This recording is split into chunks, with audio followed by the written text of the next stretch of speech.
போட்டு அடிக்கிறாங்க அண்ணன் பேசுவாங்க பொண்ணை பேசுவாங்க. எதுவுமே பண்ண முடியாது பாட்டியெல்லாம். நீ நினைக்கிற மாதிரிலாம் இல்லை. எல்லாரும் சுத்தி உட்காந்துருக்கா. நீ பேசுற எல்லாம் கேட்டுக்கிட்டு இருக்க ஒவ்வொன்றும். நீ அங்க பேச பேச இங்க விழுந்துகிட்டு இருக்கு எங்களுக்கு அடி. சரி சரி சரி சரி இருங்க என்ன அந்த அடிக்கிறேன், உங்களுக்கு ஃபோன் அடிக்கிறாங்க, கொஞ்ச நேரத்தில் ஃபோன் அடிக்கிறேன், இருங்க என்னென்ன ஏற்பாடு. மலேசியாவுக்கு சுற்றுலாக்கு சென்றவர்களை கடத்திய மர்ம கும்பல்.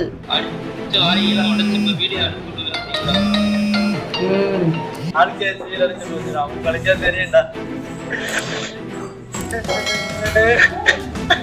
26 லட்சம் கொடுத்தாதான் என் தம்பியை விடுவாங்கன்னு கதறும் உறவினர்கள். சுற்றுலாக்கு சென்ற இளைஞர்களுக்கு இப்படி ஒரு நிலைமையா? இப்போ கொஞ்ச நாளைக்கு முன்னாடி எங்களுக்கு வந்து கால் வருது, நாங்கள் வந்து கிட்னாப் பண்ணி வச்சுருக்கோன்னு சொல்லி எங்கள் தம்பியோட நம்பர்லேருந்து கால் பண்ணுறாங்க. ஒரு குரூப் வந்து தம்பியை வந்து கிட்னாப் பண்ணி வச்சுருக்காங்க.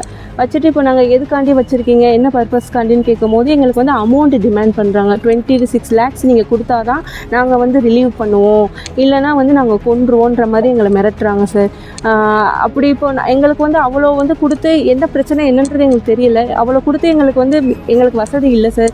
அங்கே பசங்களையுமே பயங்கரமாக அடிக்கிறாங்க சார். சிவகங்கை மாவட்டம் காரைக்குடி அடுத்து இருக்கக்கூடிய நூர் முகமது இஸ்மாயில், அதுக்கப்புறமா அவருடைய உறவினரான முகமது தாரிக் அப்படின்ற 2 பேரு கடந்த பிப்ரவரி 13ஆம் தேதி மலேசியாவுக்கு சுற்றுலாக்காக போயிருக்காங்களாமா. கடந்த சில நாட்களுக்கு முன்னாடி நூர் இஸ்மாயிலுடைய சகோதரருக்கு மர்ம நபர் ஒருத்தர் தொடர்பு கொண்டு இவங்களை நாங்க கடத்திருக்கோம், அவங்கள விடுவிக்கிறோம் அப்படின்னா நீங்க 26 லட்சம் ரூபாய் கொடுக்கணும் அப்படின்னு சொல்லி மிரட்டினதா கூறப்படுது. நாள பாதிக்கப்பட்ட குடும்பத்தினர் சிவகங்கை மாவட்ட ஆட்சியரை சந்திச்சு 2 பேரையும் மீட்டு தர சொல்லி மனு கொடுத்திருக்காங்க. இந்த சம்பவம் அந்த பகுதியில் பெரும் பரபரப்பையும் அதிர்ச்சியும் ஏற்படுத்தியிருக்கு.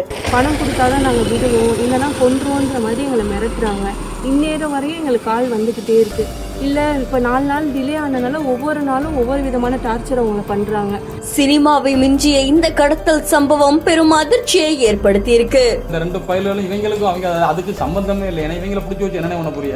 ஆமாண்ணே, இப்ப அவனுக்கு இல்லையே, அப்ப நான் இவனுங்களை பிடிச்சி வச்சாதான் காசு வரும். இவங்க 10 பைசாவுக்கு பரவாதவங்க. இவங்க பாவம் ஒண்ணுமே தெரியாது. இவங்க சும்மா சுத்தி பார்க்க வந்தவங்க. இவங்களுக்கு நீங்க யார்கிட்ட கொடுத்தீங்க, நீங்க யார்கிட்ட கொடுத்தீங்க, யார்கிட்ட வரவு செலவு பண்ணீங்க, இவங்களை நீங்க பிடிச்சிருக்கிறது என்ன கொஞ்சம் கூட ஒரு லாஜிக்கே இல்லையேன்னு. அவரை சரி சரி அவன் தம்பியும் அவன் மச்சானும் தான் இங்க இருக்கானுங்க.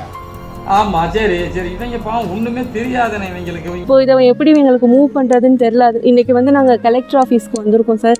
மேம்கிட்ட வந்து எங்களை காப்பாற்றி கொடுக்க சொல்லி நாங்கள் மனு கொடுத்துருக்கோம். பசங்களை நல்லபடியாக தமிழ்நாடு கவர்மெண்ட்டு சேர்ந்து எங்கள் பிள்ளைங்களை வந்து நல்லபடியாக வந்து மலேசியாவிலேருந்து இந்தியாவுக்கு வந்து நல்ல முறையில் கூட்டிகிட்டு வரணும் சார். இது எங்கள் குடும்பத்துக்கு மட்டும் இல்லை, நிறையா டூரிஸ்ட்டுன்ற பேரில் போகிறவங்க எல்லாரையுமே நிறையா கண்ட்ரியில் வந்து இந்த மாதிரி கிட்னாப் பண்ணுறது, வச்சுட்டு வந்து மணி கேட்டு ஹராஸ் பண்ணுறது, இந்த மாதிரி நிறையா விஷயம் நடக்குது. இது இனிமே வந்து இந்தியன்ஸ்க்கு நடக்கக்கூடாது சார்.